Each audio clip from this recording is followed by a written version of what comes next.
அனைவருக்கும் வணக்கங்க. இப்போ நம்ம என்ன பண்ண போறோம் பார்த்தீங்கன்னா, எறா பிரியாணி செய்ய போறோம். எறா பிரியாணி செய்றதுக்கு தான் நம்ப முகப்பெருக்க மீன் கடைக்கு வந்தோம். நானும் என் தம்பியும் வந்தோம். எறாவ வாங்கலாம்னு சொல்லிட்டு. அங்க பார்த்தீங்கன்னா, எறா ஒரு 2, 3 எறா வச்சிருந்தாங்க. அப்ப என் தம்பி சொன்னாரு, "இல்ல, இல்ல நம்ம வந்து எறா பிரியாணி செய்றதுக்கு பெரிய எறா தான் வேணும். அது டைகர் ப்ரானும்பாங்க. ஸோ அந்த மாரி எறா தான் வேணும்னாரு." சரி நம்ம கடைக்காரர்ட்டயும் ஓகே அந்த எறா தான் வேணும் அடம் புடிச்சு கேட்டோம். அவரும் ஓகே கிலோ வந்து 500 700 சரி 1/2 கிலோ போடுங்க பார்ப்போம் சொல்லிட்டு 1/2 கிலோ கேட்டோம் அவரை. இப்போ பாருங்க எவ்வளோ பெரிய ப்ரான் இருக்குது பார்த்தீங்களா? ப்ரான் நல்லா பெரிய ப்ரான் இது.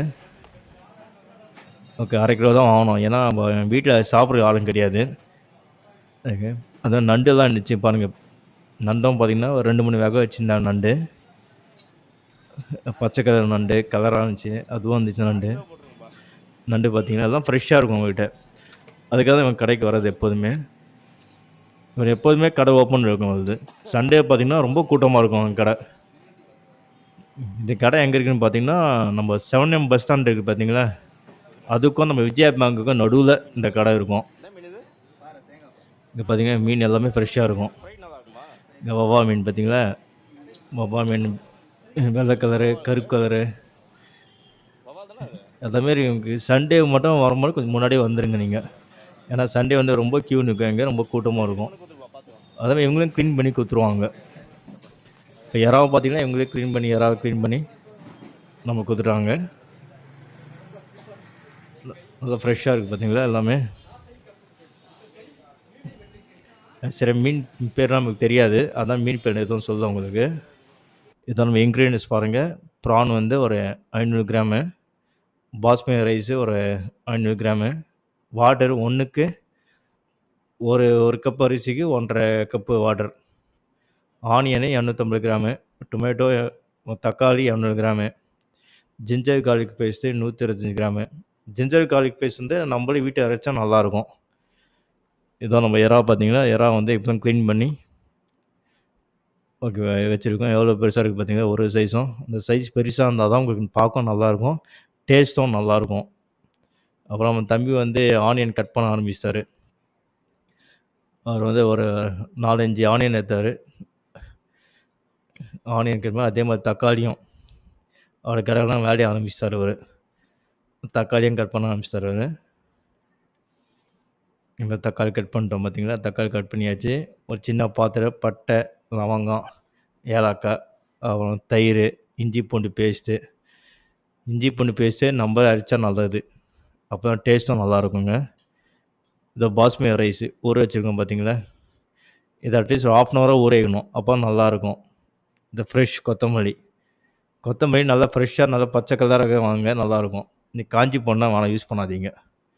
வெங்காயம் சாப் பண்ணுது, அதை நம்ம கட் பண்ண வெங்காயம். புதினா வந்து ஒரு கைப்பிடி புதினா போதும். அப்புறம் தக்காளி வெங்காயத்துக்கு ஏற்ற மாதிரி நம்ம தக்காளி வந்து கட் பண்ணுறது நல்லது. 250 கிராம்ஸ் வெங்காயம்னா 250 கிராம்ஸ் நம்ம தக்காளியை கட் பண்ணிக்கணும். ஏன்னா அதிகமாக போட்டால் தான் உங்களுக்கு தக்காளி டேஸ்ட் டாமினேட் பண்ணிடும். அப்படியே காரத்துக்கு ஒரு 2 பச்சை மிளகா. உங்களுக்கு இன்னும் காரம் தேவைப்படுதுன்னா நீங்கள் இன்னொன்று போட்டு பச்சை மிளகாய் ஆட் பண்ணிக்கலாம். இப்போ எப்படி குக் பண்ணுங்கிறது சொல்கிறோம் பாருங்கள். ஒரு சின்ன டபரா மாதிரி எடுத்துங்க. அதில் நல்லா எண்ணெய் கொதிக்க வச்சுட்டு அதை நம்ம கட் பண்ண வெங்காயத்தை போட்டு நல்லா நம்ம வதக்கணும். ஏன் நம்ம நல்லா வதக்கணும் பார்த்தீங்கன்னா, அது நம்ம கலரை வந்து அந்த கோல்டன் ப்ரௌன் கலர் வர வரைக்கும் வதக்கணும். அப்போ தான் ஸ்மெல்லு வந்து நம்ம அந்த அதேமாதிரி நெறி ஸ்மெல்லு இருக்கக்கூடாது. அது வரைக்கும் நல்லா வதக்குங்க. அதே பட்டை, லவங்கம்லாம் போட்டாச்சு. நல்லா கலர் வர வரைக்கும் நல்லா வதக்கணும்.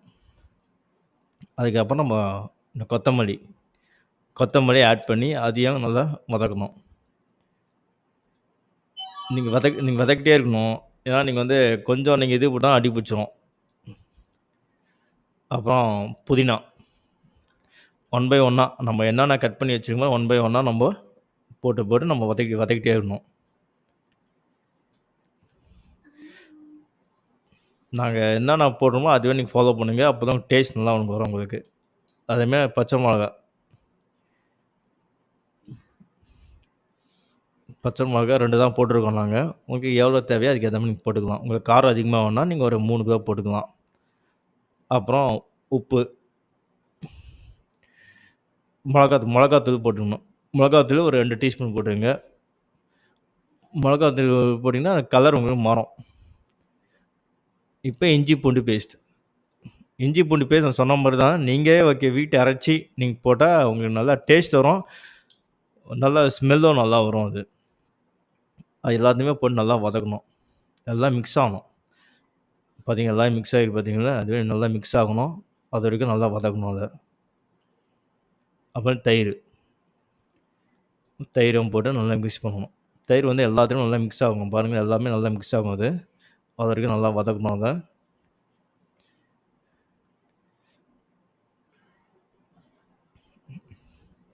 நல்லா வதக்கிட்டு உப்பு நமக்கு ஏற்ற மாதிரி உப்பு போட்டுக்கலாம். இப்போ உப்பு சில பேர் அதிகமாக சாப்பிடுவாங்க, சில பேர் கம்மியாக சாப்பிடுவாங்க. ஸோ உங்களுக்கு ஏற்ற மாதிரி நீங்கள் உப்பு நீங்கள் ஆட் பண்ணிக்கலாம். ஆட் பண்ணி நல்லா மிக்ஸ் பண்ணுங்கள்.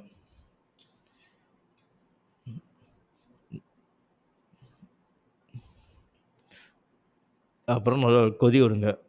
அதுக்கப்புறம் தக்காளி நம்ம கட் பண்ணியிருந்தோம் இல்லையா, அந்த தக்காளியை போட்டு அதையும் நல்லா நம்ம மிக்ஸ் பண்ணணும். இந்த அந்த மசாலா எல்லாத்தையுமே மிக்ஸ் ஆகணும். அதுக்கப்புறம் தண்ணி நான் சொன்னேன் இல்லையா, ஒரு அரிசிக்கு ஒரு 1.5 கப் தண்ணி ஊற்றணுன்னு. தண்ணி வந்து ஊற்றணும். ஒரு லைட்டாக கிண்டிட்டு நம்மளுக்கு கொதி வர வரைக்கும் நம்ம வெயிட் பண்ணணும். இந்த தண்ணி ஊற்றியாச்சு பார்த்தீங்களா, 1க்கு 1.5 ஊற்றினா கரெக்டாக இருக்கும். அப்புறம் ஒரு மூடி வச்சு மூடிடலாம். கொதி வர வரைக்கும் நம்ம வெயிட் பண்ணணும். ஒரு 10 to 15 மினிட்ஸ் வெயிட் பண்ணால் போதும். ஒரு 10 to 15 மினிட்ஸ் கழித்து நம்ம அந்த ஓப்பன் பண்ணோன்னு வச்சுங்க, தட்டை ஓப்பன் பண்ணால் எவ்வளோ கொதி வந்திருக்குன்னு பாருங்கள். எங்கே திறக்கவே முடியல, ஏன்னா ஒரு சூடு தட்டு. அங்கே பாருங்கள் நல்லா ஆவியே வருது பார்த்தீங்கன்னா, நல்லா கொதி வந்திருக்கு. அப்போ அந்த கொதி வரும்போது உங்கள் ஸ்மெல்லும் நல்லா வரும். இந்த இஞ்சி பூண்டு ஸ்மெல்லு இதெல்லாம் நல்லா வரும். இப்போ வந்து நம்ம வந்து அந்த நம்ம க்ளீன் பண்ணி வச்சிருந்த எறாவை நம்ம அதில் போடணும். இந்த எல்லாவும் போட்டு நல்லா மிக்ஸ் பண்ணணும். இந்த எறா வந்து எல்லா பக்கமும் சேரணும். ஓகே, நல்லா ஒரு கிண்டணும். பாருங்கள் எறா உங்களுக்கு எங்கே பார்த்தான்னு தெரியும் எறா. அதுமாதிரி மிக்ஸ் பண்ணணும். நீங்கள் சின்ன எறா வாங்காதீங்க, பெரிய எறா வாங்குறது நல்லது. அப்புறம் நல்லா கொதி விடணும். அது ஒரு 10 நிமிஷம் கொதி வந்தோடனே ஓகே பாருங்கள் எறா நல்லா வெந்திருக்கா அப்படின்னு பார்க்கணும். நல்லா கொதி வந்துருக்கு பார்த்தீங்களா, நல்லா கொதி வந்துருக்கு. அதுமாதிரி எறாவும் நல்லா வெந்திருக்கும்.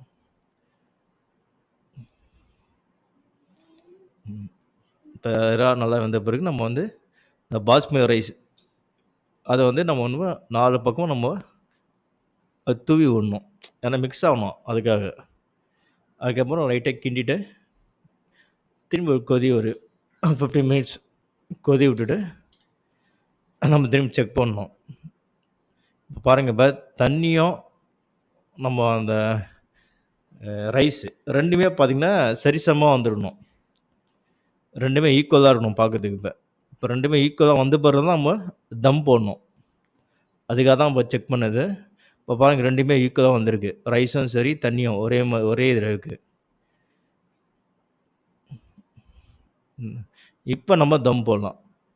நல்லா வெயிட்டாக ஒரு தண்ணி நல்லா பிடிச்சி நல்லா தம் போடலாம். ஒரு 15 மினிட்ஸ் போதும். 15 மினிட்ஸ் அதை சிம்மில் வச்சிடணும். சிம்மில் வச்சுட்டு தம் போடணும். அதுக்கப்புறம் ஒரு 15 மினிட்ஸ் கழித்து நம்ம ஓப்பன் பண்ணி பார்த்தோம்னா நம்ம அந்த பிரியாணி ரெடியாக இருக்கும். அதுமாதிரி சைடில் நம்ம பார்க்கணும் தண்ணி கிண்ணி எதாவது இருக்கா. இல்லை, இப்போ நல்லா வெந்திருக்கு. ரைஸும் நல்லா இருக்குது. அப்படியே ஸ்மெல்லும் நல்லாயிருக்கும். நீங்கள் ஓப்பன் பண்ணும்போது அந்த ஸ்மெல் நல்லாயிருக்கும். ரைஸும் பாருங்க நல்லா உதிரி மாதிரி நல்லா வந்திருக்கு. இப்போ நீங்கள் வந்து மேலே நமக்கு தேவைப்பட கொத்தமல்லி மேலே ஆட் பண்ணிக்கலாம். இப்போ ஒரு தட்டில் நீங்கள் அதை போட்டு சாப்பிட்டு பாருங்கள். கண்டிப்பாக உங்களுக்கு பிடிக்கும். நம்ம வீட்டு பசங்களுக்கும் ரொம்ப பிடிக்கும் அது. இது மாதிரி நீங்கள் செஞ்சு பாருங்கள். நம்ம சொன்ன மாதிரியே நீங்கள் செய்யுங்க. கரெக்டாக நல்லாயிருக்கும். நம்மளுக்கு தக்காளி வந்து பார்த்து பண்ணணும். தக்காளி ரொம்ப அதிகமாக போடவும் கூடாது. சரிங்களா? ரைத்தா அது தொட்டுக்க வச்சு சாப்பிடுங்க. நல்லாயிருக்கும். இந்த வீடியோ உங்களுக்கு பிடிச்சிருந்தா